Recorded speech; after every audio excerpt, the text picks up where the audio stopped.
what does Georgia expect now from Vilnius, and what are your expectations for the way ahead? Thank you. First of all, I would like to thank the organizers of this conference, which gives me the chance to share our views with you and to speak about Georgia's expectations. You started or you ended with the question, what will be in Vilnius, who will come to Vilnius, and what will be there? So I can answer very shortly this question. Georgia will come to Vilnius, and Georgia hopes to initial the association agreement.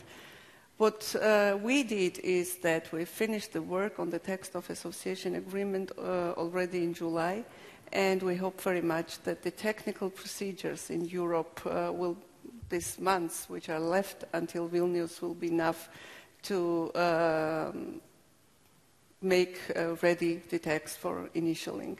This is our hope because, as we said several times, I mean the current government, the European and Euro-Atlantic choice is the choice of the Georgian people because we share the values on which the European Union and NATO are based, and we think that the process of integration is sometimes more important than the goal which we want to achieve, because if we fulfill the criteria for the European and Euro-Atlantic integration, we will have in the end the country we desire, a country which is free, which is based on democratic principles, where human rights are protected, where the judiciary is free, where the democratic institutions are strong, and where the economy is free.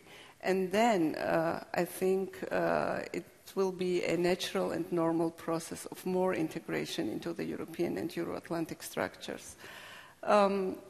This is what we expect in Vilnius, and we hope very much that our partners see the progress achieved by Georgia in the same way as we.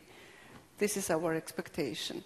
And then after Vilnius, we, of course, hope to sign the association agreement as soon as possible, maybe in Riga or maybe before, and to continue our way to Europe. It's very simple. And Mr. Kubilius described very good the situation, and the pressure from Russia is very obvious. In this situation, we need more support from the European Union. We need more stronger signals from the European Union that the Eastern Partnership is something very serious for the European Union itself. I always say that Europe should see us not as neighbors of Europe, but as a European neighbors, and open the European perspective for countries like Georgia, because this is our only way, and this is, if you want, our red line when we speak with Russia. And I'm sure many people here are interested in our relationship with Russia. You know that after the coalition Georgian Dream won the elections, the Prime Minister declared that one of the priorities of our foreign policy is to improve the relationship with Russia, but without damaging the national interests of Georgia and without questioning the foreign orientation of Georgia, which is, as I said, European and Euro-Atlantic integration. We try to improve this relationship, but it's not easy. We have some progress, some positive dynamics in the trade, economy, and humanitarian, also cultural issues, but we have no progress, for example, in Geneva, where we discuss with Russia the issues of security, the fulfillment of ceasefire agreement from August 2008, when we discussed the return of IDPs and refugees to their homes.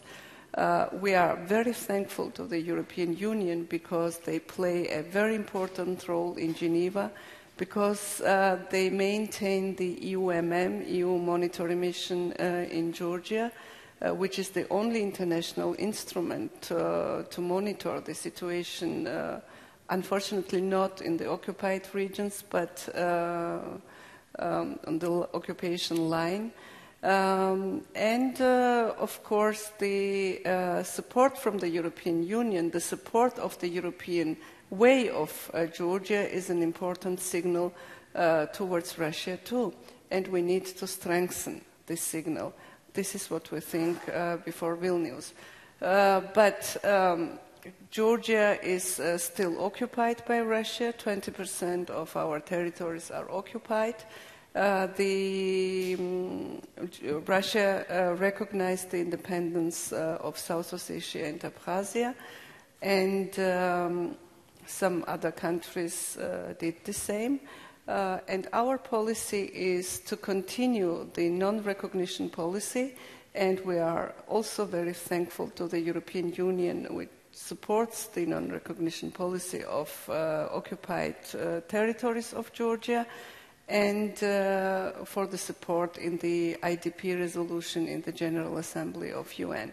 So it means that European Union is the major player in our region for Georgia, and it's a very natural desire of the Georgian people and, of course, of the Georgian government to come closer to the European Union.